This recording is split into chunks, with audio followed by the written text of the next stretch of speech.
Hello.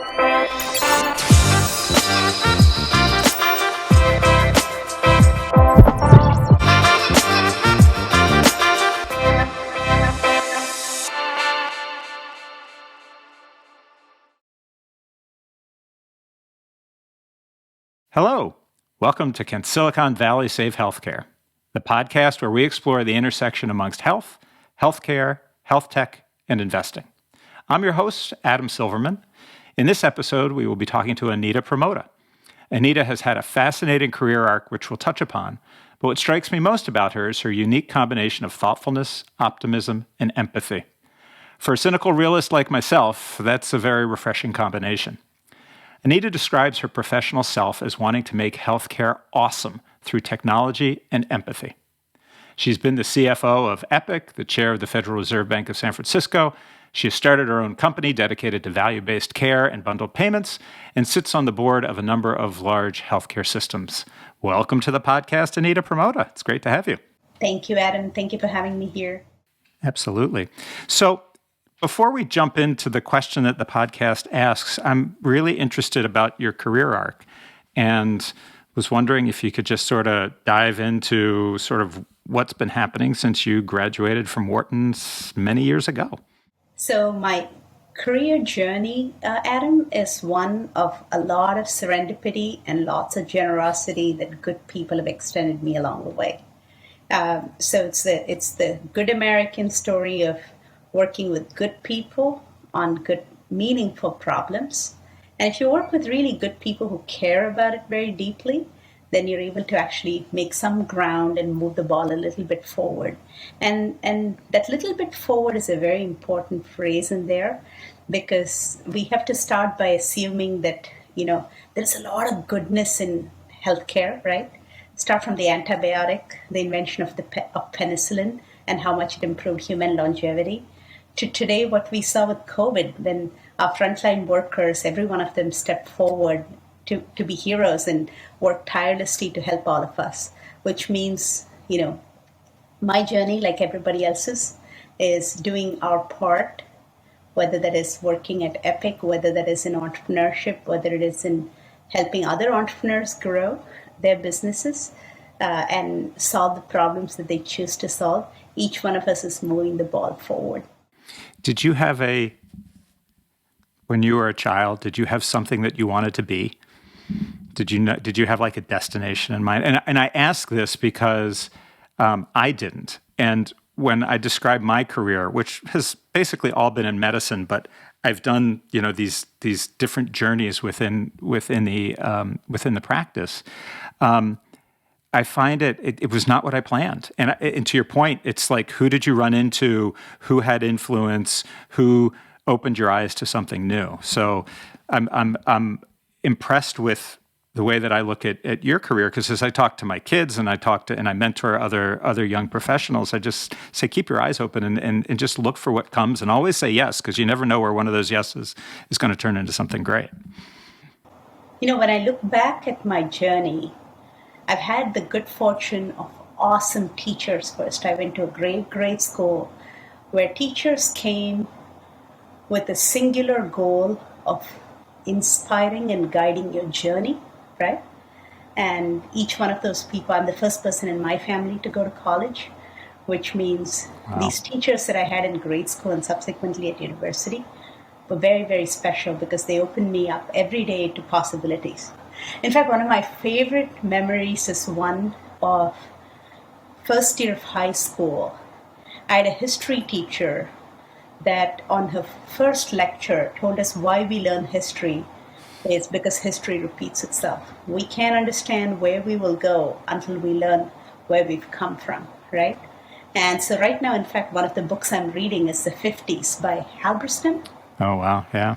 And I'm learning about the McCarthy era, which I didn't grow up in the United States, so these things are intuitive. I certainly didn't hear about them growing up. But so it's teachers. Second big inspiration in my life was India's first female Prime Minister, Indira Gandhi. She, I grew up in a traditional Orthodox, joint, multi-generational family where women stayed home and lived a really nice life. And then I turned on the TV, and you would have this very powerful, charismatic, well intentioned, strong leader that is inspiring the country. She made me believe it was possible. So I learned that both great leaders and media could be very powerful role models for all of us, right? So we take our responsibility in speaking up and sharing our stories as a way of serving people that we will meet and the thoughts that we could provoke in their hearts, right? So my answer to your question is I did not intend for this journey to be what it is. At each point, I tried to approach each person with as open a mind as I could. And I can't tell you that I was successful all the time, but each time I met an awesome person, I tried very hard to listen to them and allow them permission and space to influence me. And that's been a good thing. I agree. What if you were talking to a young professional today who was curious about what your philosophy on success for them would be? What would you tell them? What pieces of advice would you give to somebody who was just graduating from B school today and was looking at a career in front of them? So, three thoughts. One is we've officially left the the era of scarcity behind, and we're squarely in the era of plenitude, right? Whether that's plenitude in digitization because of digitization, ubiquitous computing resources, unlimited amounts of knowledge. Whatever that form of plenitude is, we have to approach it with optimism and humility. And what I mean by that is, if you look at medical journals, right? I don't know what the exact estimate is, but probably either once in 4 years or once in 5 years, pretty much the entire knowledge body that's known to us is kind of rewritten, if you will, right? And so, which means the first idea is get away from trying to be a master of something and instead try to become a very curious, continuous learner and think about who you can pull together and what pieces of foundational information can come together to solve a problem, right? So that's the first thought, right? The second thought is approach healthcare with humility. And by that I mean there's so much to be grateful for how much healthcare has done for human longevity as well as our quality of lives, right? I am yet to meet a physician that woke up and told me, Anita, today I want to harm somebody, or today I want to practice mediocre medicine.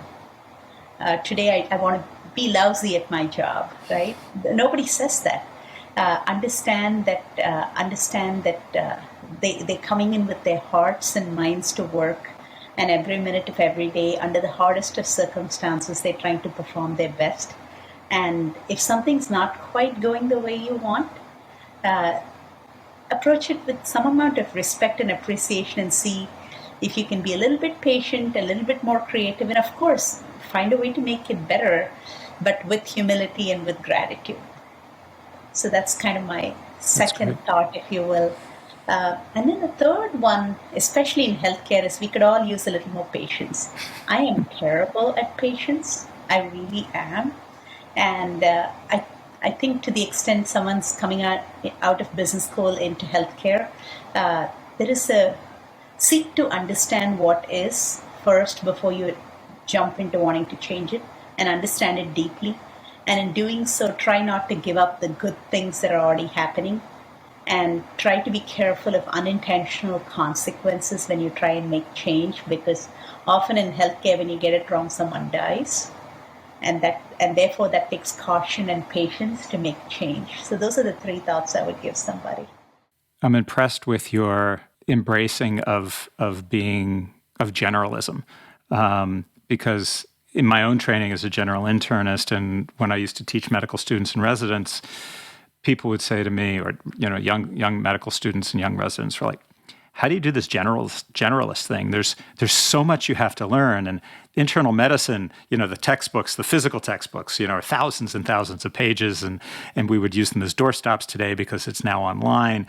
I don't know how you ever become comfortable with this breadth, having significant breadth, but, wavering amounts of depth, but mainly not nearly as deep of a knowledge base as, say, a specialist would be. And I said, yeah, I get that. But what you're not appreciating is that when you become a specialist and you get beneath sort of the surface of your specialty, that the knowledge base expands again. It's just with things you didn't think about existed when you were just sort of learning the general parts of it. So I can really appreciate how that would be something that you would support others exploring, because I think too often we lose broad thinkers because they feel intimidated by the breadth of knowledge. So I do appreciate that. Not only do they feel intimidated, especially when they're younger in their careers, we are too quick to criticize them for not being deep at anything,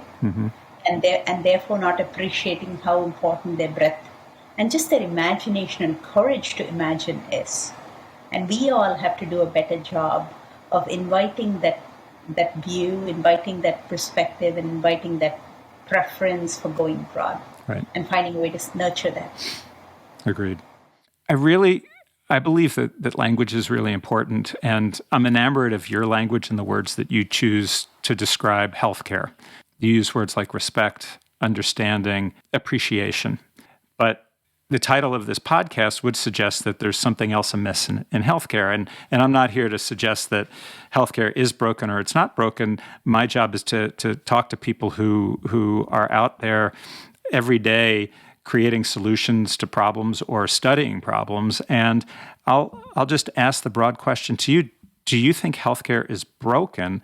And if it is, what parts of it are or what parts of it aren't? Because it sounds, as I listen to you, that there are some things we should be very grateful for that seem to be working just fine. So at a very high level, right, like if we abstract away from healthcare and Silicon Valley and what have you, we had to agree reasonably that everything works spectacularly well within a tight range. Everything is somewhat reasonably functional in a slightly wider range. And then beyond that, almost every competence breaks beyond that range of tolerance, if you will, right? So if you look at what healthcare does well, the science part of healthcare has been very successful at attracting the brightest minds. Our policy has funded it with boldness and patience, right? And to that end, we have a consistent track record of advances in medicine. Is that fair? That's very fair, yeah. And so similarly, when we look at all the way, bring it forward into the practice of medicine, we're good at training doctors, right? We've systematically improved our practice protocols, and over time we have been able to reduce errors. Over time we've been able to improve quality. Over time we've been able to increase consistency of outcomes. Over time we've been able to expand our wingspan, become more efficient at doing that. The question is how much better can we get? And every once in a while, and most of the time in our life, the things we do make us a little bit better. Once in a while in life, we'll do something that changes the game. And technology can help us get better at many things. And every once in a while, it can change the game. And so to your question about what can Silicon Valley do, to do both, though, Silicon Valley can theoretically bring both to healthcare. And help us think, because traditional improvements in healthcare have come from human intelligence and human sweat and time, which expand a little bit more linearly. But when augmented with technology, there is an opportunity to make some leaps here. But equally though, both forms of innovation and increments, whether that's gigantic or small, must be done with caution and humility. So what I hear you saying, if I interpret it incorrectly, let me know. It sounds like we're better off saying, let's not lament whatever may have happened or whatever's come in the past. The business model is the business model. It may be the right one. It may not be the right one. There's no perfect health system across the world. Every health system has its problems. So instead of spending time lamenting what could have been, let's pay attention to what can be done and what we can do to take the advances that have occurred, because as you point out, there are advances in the science, there's advances in the training. People have, there are wonderful miracles that happen every day in America's hospitals. But whatever we identify as roadblocks or whatever we identify as an opportunity to apply new learnings, we should do it with a forward-looking mentality rather than a retrospective mentality. Would that be somewhat accurate? I think it's a very fair characterization. The backward-looking review, the retrospective review, helps us kind of understand what we've done and gives us some measures and gives us context and, marks to market very accurately, right? I think looking ahead gives us the opportunity to bring, invention, boldness, right? Boldness for change, that's what I mean by that, and will. Will, whether that is from a policy perspective, will from a financial risk perspective, and just a willingness to experiment perspective. It helps us put all of that together and see if we can do something special. And that opportunity exists everywhere, right? I mean, is there anything that cannot be improved? Everything can be improved, right? So to say that healthcare, when we come to healthcare, it's so broken, I have trouble with it, right? Instead, I would rather that there are a few more that are very, very visible that other industries seem to have sorted out. For example, queuing theory should help you not make people wait, right, and use our schedules more efficiently. So that when a certain form of know-how has been applied in other places, those are candidates to be for very high on the list for evaluation, and how quickly and urgently can we bring it and overlay it on healthcare. And there are certain others that, where the consequences of any mistakes is very high, and those require a little bit more caution. And perhaps the place where healthcare probably receives a lot of criticism is in being too cautious and perhaps slower than otherwise desirable. And the slow part is either some part of it, I'm sure, is habit, but some other parts of it is just people are overwhelmed, right? And the caution part is, I think there is an opportunity to be a little bit more pragmatic in certain forms of change. If you get your schedule slightly off by 15 minutes, it's okay. Let's try this out. Let's try an optimization solution out. And that should take us 3 days to figure out. Right. Technologically, that is. As I think about solutions that can help improve care, I simplify things into things that healthcare should be and could be able to do really well if they just looked around at some other industries and adopted some of the best practices that have occurred in other industries. And to their credit, they've done that. There's now a science of process improvement within healthcare. There are physicians that are very much involved now in data management and, the power of bringing these large data sets that have been digitized over the last decade to bear on problems. I'm curious in terms of what you think external partners can bring to the equation. What's in the wheelhouse of Silicon Valley writ large? What's in the wheelhouse of entrepreneurs to bring into healthcare that healthcare may have a blind spot towards? Are there things that fall into those buckets? So I've often thought about it as some competencies that they can bring, and then I think about those competencies and say, where in healthcare can I apply them? So, for example, fraud happens around the world, and perhaps happens. Some of the most sophisticated people on fraud are the fintech people, like finance, banking industry people. And the fintech entrepreneurs have applied big data and machine learning approaches to fraud detection and possibly even prevention.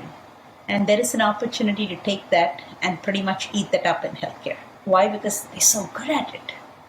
Right? And I could say that about the entire payment stack. There's just so many innovations that have been made in the payment stack that we could bring relatively quickly into healthcare. Another example just within the payment world will be financing for patient pay portion. Right? The patient pay portion is increasing, so the write-offs that we're having to take is growing larger, but it's burdensome on the patient, and there are financing solutions. Look, I'm not here to tell you that there's a silver bullet, But boy, are there lots and lots of lessons that other people have grappled with that we can take on. So that's one example, right? But when you think about fraud, it's not just detecting fraud itself, but those are the same people that look for patterns that lead to a certain behavior. And you had to imagine that people who are world class at finding patterns that lead to anomalous behaviors are also people that we can learn from for to learn how to predict adherence and abandonment better. So my point to you is across healthcare, every procedure merits reevaluation because our transaction costs are among the highest compared to any other industry. Let's just take banking, right? Banking, you went to a teller and you cash checks. From there, they probably dropped the one order of magnitude down when they invented telephone banking, another order of magnitude down when they put in ATM machines, one more order of magnitude perhaps down when they do online banking or app banking. Tell me why we do that many phone calls or in person, like why is someone stopping by to pick up something from their doctor's office when 100% of it should be handled digitally. Right. And often the answer is not just because some administrator did not do something. It's also culture and tradition and who we serve. And somewhere in there, the other thing we have to think about when we get very excited about technology is the equity, social equity part of it. Healthcare's highest users are often the sickest people, are often elderly, or at least financially disadvantaged, right? And they often don't have access to the best of technologies and are not you are not the users of technology the way you and I use consumer technology. And so when we design systems, we can't and processes, we can't exclude them, and we have to adapt it to include our users with highest needs, right? So we do have to be a little bit careful not to get too excited about, especially the frontmost layer, the outermost layer that touches the patient or the consumer. We do have to be very careful.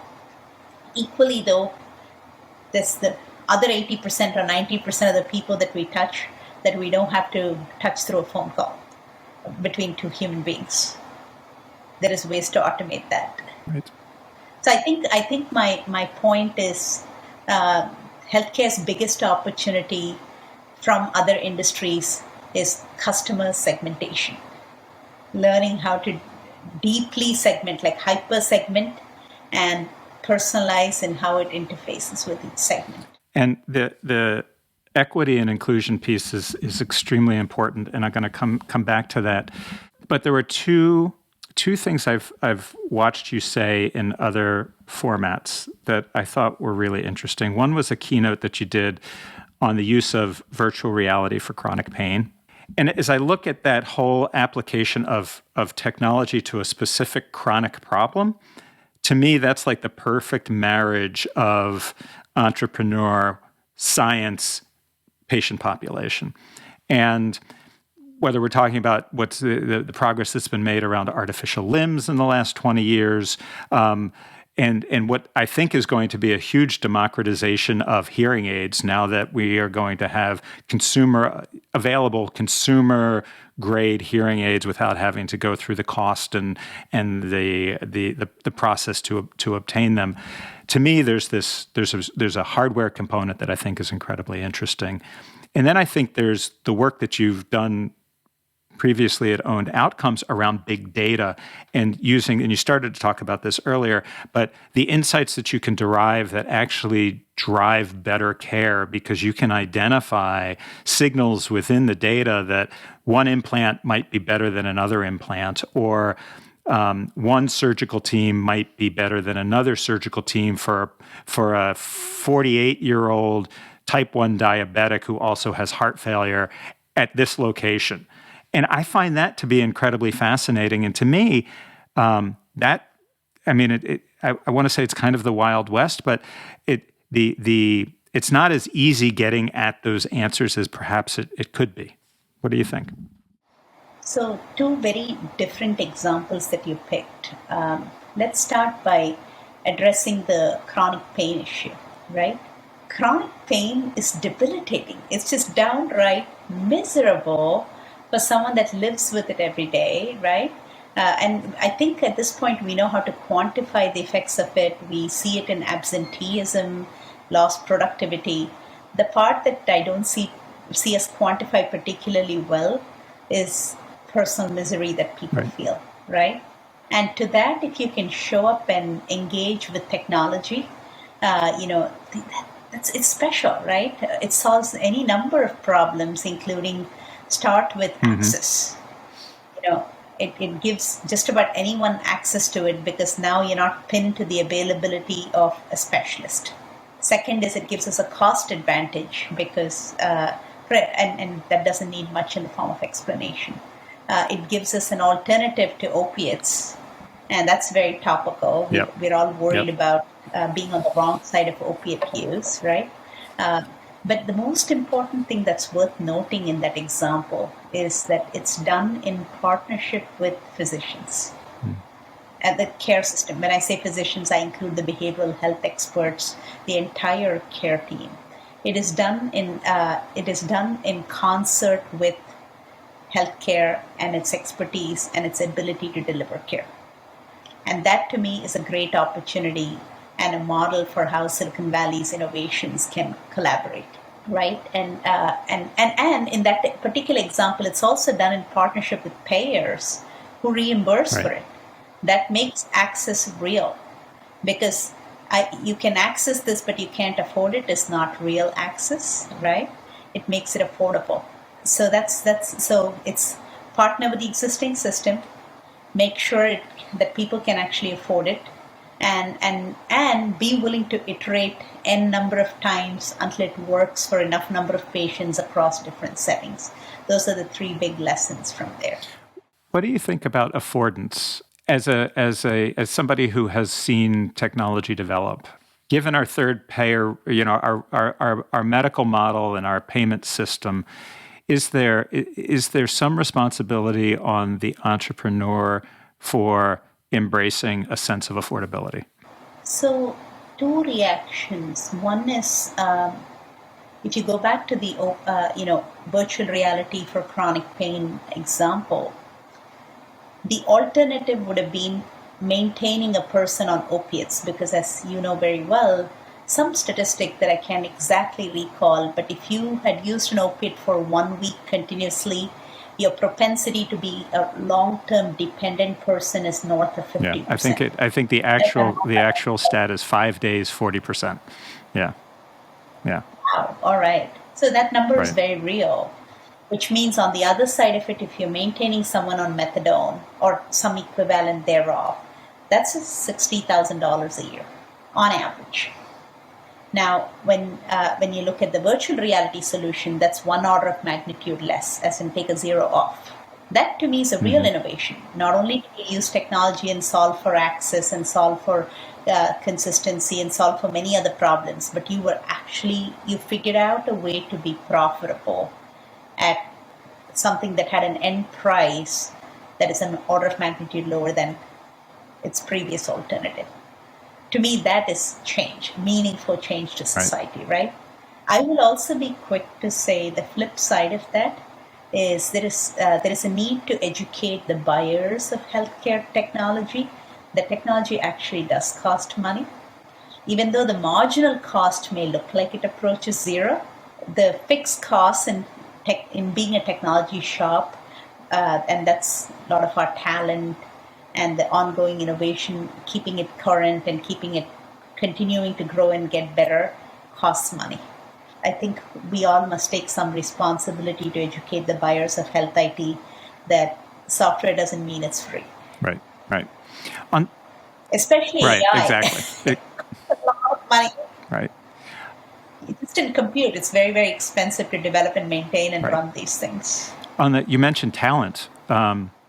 That's become an interesting topic today with young companies, small companies, even larger companies competing in the technology space, competing for talent. There's just more opening and opportunity than there are people. Are you seeing that as a hindrance to further development of technological solutions? So I think technologists have been in short supply for a long time. We had similar conversations in 1999 when you couldn't manufacture a Java programmer, right? And I actually remember when we couldn't manufacture DB2 Kix COBOL programmers for Y2K conversion, we talked about talent shortage. So I don't believe that, at least in the tech world, this talent shortage is not new. What has actually made it better today is that we have gotten better at collaborating with talented people around the world. We've gotten better at collaborating across time zones. We've developed a lot of tools that help us share work, maintain work queues. I mean, if you look at a company like an Asana, that helps us. There's any number of collaborative technologies that we can use that make us function even though we're geographically dispersed. So that creates, that unlocks access to certain talent pools. We are automating more, right? And when you do more automated testing as opposed to manual testing in software development, right? That's an example of if you can find people to do it, what is the better? Let's automate your own processes. You want to automate your customers? Let's start by automating your own development processes, right? My view is, at least in technology, we've always had to compete for talent. We've always had to be desirable place to work. And in healthcare IT, we often do well because we're also inspiring place to work, a place where your talent can actually improve people's lives. That's an idea that's spreading, right? Do you believe that distributed workforces, so-called work-from-home workforces, can be as productive as on-prem workforces? So it depends on how you define productivity. When you think about technology work, I think it would be a huge mistake to define productivity as number of lines of code, lowest number of defect rates per 1,000 lines of code, finishing sprints on time. Those are all not. They are measures, but they're not the measures of what makes us good at what we do. And so in the digital world, in any creative profession, and that includes software, we can't use those metrics. And I almost would challenge us to put aside the word productivity and ask ourselves, can we be creative and collaborative as opposed to productive and collaborative in a distributed setting? Right? And I think we're starting to invent ways in which we can communicate better and simulate that water cooler effect, if you will, and simulate that that whiteboard effect. I think that's the bigger challenge in front of us. Because in software and in tech, it's about creativity. It's not about productivity. It's interesting because the parallel in healthcare is, productivity began to be defined by RVUs, the assigned value for whatever it was that I was doing, or crudely the number of patients that I saw in a given day, as opposed to some measure that included outcomes that were important to patients, and maybe even outcomes that were important to me as a provider.